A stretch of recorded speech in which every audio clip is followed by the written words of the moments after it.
So, Harry Kane to Man United could still be on the cards, with Kane believing a move can happen if he pushes for it, coming in from very reliable sources. Are United trying to force Saudi Arabia into buying some players? Alex Teller's 15 million move to Saudi Arabia. Yes, please, because the more outs, the more ins. And I tell you what, it's not nice seeing Liverpool get money for Henderson and Fabinho, because that means Liverpool are probably going to go and get Lavia and complete their midfield rebuild. But today is the day, people. Fabrizio Romano said last night, Onana, here we go tomorrow. Today is Onana day. 3 words, 8 letters. Go and say it, Fabrizio Romano. We should expect that later today. But we've actually got some news on the takeover coming in, and also news on who Man United want to sell and try and force out the door. Romano basically said Fred will leave United this summer, which I like Fred, but if we get 20 million for Fred, we get 20 million for Fred. So let's get into the news. I want to start with the takeover news because I literally said this in my live stream last night and a video I made 4 or 5 days ago. I literally said what's come out today. I spoke about the takeover. I said that at the moment it seems that Qatar are free to up in the 89th minute, but the longer and longer it goes on without hearing anything, it could, it's gone from the 89th minute with 1 minute of stoppage time to the 89th minute with 12 minutes of stoppage time. If you're 3-2 up with 1 minute of stoppage time and you're 3-2 up with 12 minutes of stoppage time, you get the gist. Every day that goes by feels like it's getting further and further away from Qatar. And as I said in my video a couple of days ago, my live stream last night, I said what I heard from someone, and I said, I don't believe a lot of the things I hear because I don't think there's many people that have insightful information. I think people that I speak to aren't lying to me, but I don't know if their sources are lying to them. And when I speak to people, I don't always believe everything I hear. We always hear Qatar's in the lead. But I said in my video 5 days ago, and I said in my live stream last night, I've heard the reason the Glazers haven't made a decision, and the reason the Glazers have got Qatar and Sir Jim in the most advanced stage signing every document without making a decision is because the Glazers aren't actually happy with either bid. Each bid is not enough for them. And, although Joe and Avram seem to prefer the Sir Jim bid, other shareholders are threatening to sue them. They want a better bid from Sir Jim, which is why I believe a lot of leaks have been coming out that Qatar are in the lead. And they know Qatar aren't going to put in another bid. And I was told, and I said this in my live stream yesterday, and I said I wouldn't be surprised if this was true because I know the Glazers, that actually the delay could be because the Glazers want another bid from Qatar or Sir Jim. They want more money. I said this in my video 5 days ago. I believe that the delay is the Glazers aren't actually super happy with either bid. They're content with the bids, but they actually want to see if they can get a higher bid in. And guess what was said today by Laurie Whitwell? Literally that. And obviously I don't believe a lot of the stuff I'm told, but I know the Glazers, I know they're greedy, I know they are businessmen to the bitter end, they are greedy. And when someone said that to me, I thought, yeah, that's probably likely the case. And obviously the Athletic had come out today and said, there's been no communication between the sellers of Manchester United and any potential buyers since Sheikh Yassim's last bid for the club in early June. The Glazers haven't sold Man United because no one has hit their asking price, said the Athletic. So I said, one of the reasons I have for the delay is because the Glazers aren't happy with either bid. They're content with Sir Jim's bid, they're content with Qatar's bid, but it's not like one of those bids like, wow, yes, better than the other. Both of those bids are in the same level, just under the asking price, as we said 5 days ago. However, I do believe that Qatar are in the lead because I do believe that they are confident. However, what did we say again? What did we say 5 days ago, and what did we say in today's live stream again? Do you think all this news that is coming out from sources in Qatar, and these are good outlets in Qatar, with sources to Sheikh Yassim, they all keep coming out saying, yeah, Qatar believe they've won the takeover, Qatar believe this, Qatar believe that, so we get excited. What did we say in our live stream? We said either Qatar are in the lead because a lot of people who have got links to Qatar are saying Qatar's in the lead. So saying either Qatar is in the lead, or could this be a game from Qatar because Qatar and Sir Jim Ratcliffe have sat in the dark for nearly 2 months, sat in the dark for over a month, heard nothing from the Glazers, want to know what's going on. So Qatar keep leaking information that they've won, to maybe get the Glazers to come out and put out some information that they haven't won. Have you ever thought of it like that? Because, a lot of people close to Qatar, people with genuine sources to Qatar that have spoken to Qatar, obviously they can't say a lot because they've got this non-disclosure agreement, are saying, oh yeah, Qatar are really confident. But is this news, because it's coming out from Qatar and Qatar sources being leaked that Qatar are confident, there could be a done deal in the coming days that we hear so many times and then nothing happens, what Rio puts out, what Raya put out, that Qatar source, and then we find out nothing happens. Could this be Qatari sources leaking this kind of information to try and actually hear something from the Glazers? Maybe it's a game we haven't heard anything from the Glazers. Maybe if we keep leaking that we're in the lead, the Glazers might come speak to us, because everyone will be going, oh, Qatar's in the lead, speaking about the takeover again. No news is coming out from the takeover on the United side. Have you noticed that?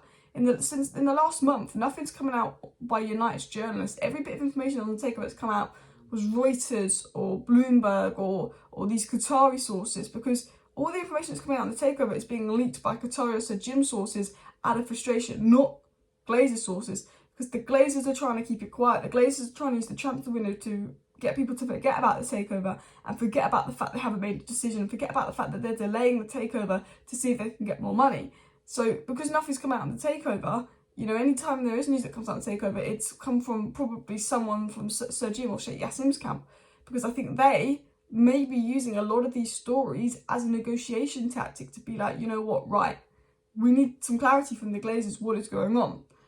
At the end of the day, I do believe Qatar is in the lead, and I do believe the Glazers will sell the club, but I generally could not tell you when this will end, because I've said in March it's going to end soon, I've said in April it's going to end soon, I've said in May it's going to end soon. We could be here at Christmas time, that's the thing. But enough of the takeover, it's depressing. Let's talk about Onana. Fabrizio Romano said last night Onana to United will be a here we go. Fabrizio Romano also said that Onana was having his last dinner in Milan last night. And then we got the very credible Di Marzio say this last night, saying Inter Milan have sold Andre Onana to Manchester United, saying that was sold, and a here we go is expected today for Andre Onana. So hopefully that will be the case. I trust Romano, I trust these sources. Today is the day for Andre Onana. And I tell you what, Onana, done. Boom. Make a move for Højlund. Potentially see if you can do something for Kane. Make those moves for Højlund. And when you sell players, bring in Amrabat. Sell to Saudi Arabia, please. Sell to Saudi Arabia. Apparently they want to sell Sancho to Saudi Arabia. I don't believe that story. And Sancho, I know Sancho would not go to Saudi Arabia. Wouldn't last a second. Anyway, let's talk about other news about players going though. Who will actually be going? We'll talk about the Saudi news in tonight's video. But it was said by Romano, Fred will leave Manchester United this summer. Saudi clubs, Fulham and multiple other Premier League clubs are already working on signing him. So I think Fred will go for around 15-20 million. I think Elanga will go for around 15-20 million. I think we'll get about 35 million plus Dean Henderson. I reckon we're going to get about 60 million for Fred, Elanga, Dean Henderson. 60 to 65 million, which is very much going to help cover the Højlund transfer fee and hopefully the Amrabat deal if United are smart. Will United be smart? I don't know. I'm not even going to go in on John Murtough and Richard Arnold. It's not even, you can't, and I'm saying this honestly, like, yes, I think we need a new team to sort out transfers next season. But the reason I can't be annoyed at John Murtough and Arnold is they ended up getting Mount for a decent price. They've ended up getting Onana for a decent price. They can't do anything until the Glazers give them the funds, and the Glazers are reluctant to give them the funds. So although I've been critical of Arnold and Murtough, it is not their fault right now. It is generally not their fault. It is the Glazers. And the Glazers, will they release the funds? Will they let us buy Amrabat on top of Højlund? I don't know. Maybe they will because they're delaying the takeover to keep us sweet. I'm not sure. Anyway, continuing on, what else was said by Chris Wheeler about who will be leaving and staying at United? Chris Wheeler said Manchester United are trying to save money where possible so they can afford Andre Onana and Rasmus Højlund. They're ready to sell Fred, Elanga, Van der Beek by Brandon Williams, and Dean Henderson will be sold if Onana goes through. He said Manchester United will listen to any offers for one of Sancho, Maguire, Martial and McTominay if they can generate enough money to get the players they want. And that was also said. So as we kind of knew, United will sell the first players as listed, and players like McTominay, Maguire, Martial and Sancho, they will sell if they get a bid high enough to make it worth selling, so they can actually afford a replacement that is just as good. And I think Maguire could stay actually, because I think the way the takeover is going to go is we're going to get Højlund and Onana. So the way the transfer window is going to go, I think it's going to be Højlund, Onana and Mount. Potentially could be Kane on the cards. I don't think Højlund's set on because of Atalanta being difficult to negotiate with. Lee Congerton obviously dealt with the Maguire 80 million transfer with Leicester. He's now dealing with United again. Of course, he's asking for a lot of money. But I think then when you sell players, I think it will be Amrabat. And then it's said that Ten Hag would probably prioritise a versatile forward next. However, let's say we sell Maguire and we can't sell Martial and we can't sell Alanga, then it would be a centre-back next. That's what I believe. But what was actually said on Harry Kane before I round up today's video? It was said on Harry Kane that Harry Kane's team still believe Man United is an option for the striker. Bayern Munich is the only option outside England. And this was said by Jan Fortov, and he was a very good source with the Sancho situation. He is a very good source when it comes to the Bundesliga, and he believes, Harry Kane still believes Man United could be possible. While United believe that Kane won't be possible because Daniel Levy is difficult to deal with, there's still belief that this is not over yet. I do think we're going to get, once this Onana deal is done today, I do think we're going to get some Gonzalo Ramos, Højlund and Kane links.